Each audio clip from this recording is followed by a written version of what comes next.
जय श्री कृष्णा, राधे राधे। आप सभी जानते हैं कि 5 अप्रैल 2024 को पाप मोचनी एकादशी का व्रत रखा जाएगा, जिसकी कथा हम इस वीडियो में आपको सुनाएंगे। जो भी भक्तगण एकादशी का व्रत करते हैं वो इस वीडियो को ध्यानपूर्वक सुने और चैनल को सब्सक्राइब करें, ताकि हम आने वाली एकादशी के बारे में आपको सूचना दे सकें।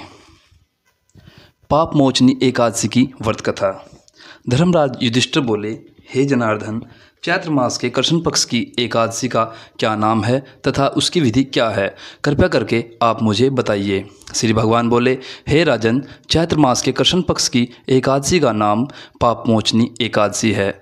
इसके व्रत के प्रभाव से मनुष्य के सभी पापों का नाश होता है। यह सब व्रतों के उत्तम व्रत है।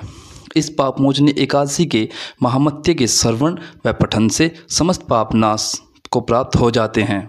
एक समय देव ऋषि नारद जी ने जगत पिता ब्रह्मा जी से कहा, महाराज, आप मुझसे चैत्र मास के कृष्ण पक्ष की एकादशी की कथा कहिए। ब्रह्मा जी कहने लगे, हे नारद, चैत्र मास के कृष्ण पक्ष की एकादशी पापमोचनी एकादशी के रूप में मनाई जाती है। इस दिन भगवान विष्णु का पूजन किया जाता है तथा इसकी कथा के अनुसार प्राचीन समय में चित्ररथ नामक एक रमणीक वन था।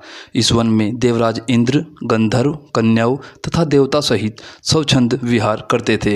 एक बार मेधावी नामक ऋषि भी वहाँ पर तपस्या कर रहे थे। वे ऋषि शिव उपासक तथा अप्सराएं शिव द्रोहिणी, अनंग, दासी, अनुचरी थी।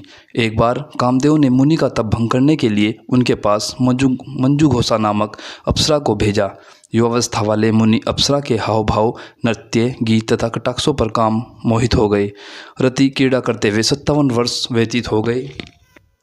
एक दिन मंजू घोषा ने देवलोक जाने की आज्ञा मांगी। उसके द्वारा आज्ञा मांगने पर मुनि को भान आया और उन्हें आत्मज्ञान हुआ कि मुझे रसातल में पहुंचाने का एकमात्र कारण अप्सरा मंजू घोषा ही है। क्रोधित होकर उन्होंने मंजू घोषा को पिशाचनी होने का श्राप दे दिया।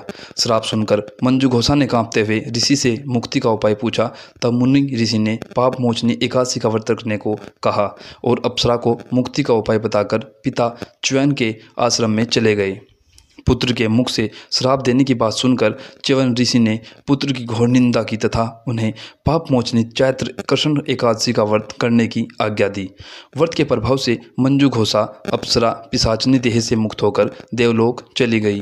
अतः ये नारद, जो कोई मनुष्य विधिपूर्वक इस व्रत को करेगा उसके सारे पापों को मुक्ति मिल जाएगी, और जो कोई इस व्रत के महात्म्य को पढ़ता और सुनता है उसे सारे संकटों से मुक्ति मिल जाती है। बोलो जय श्री कृष्णा, राधे राधे।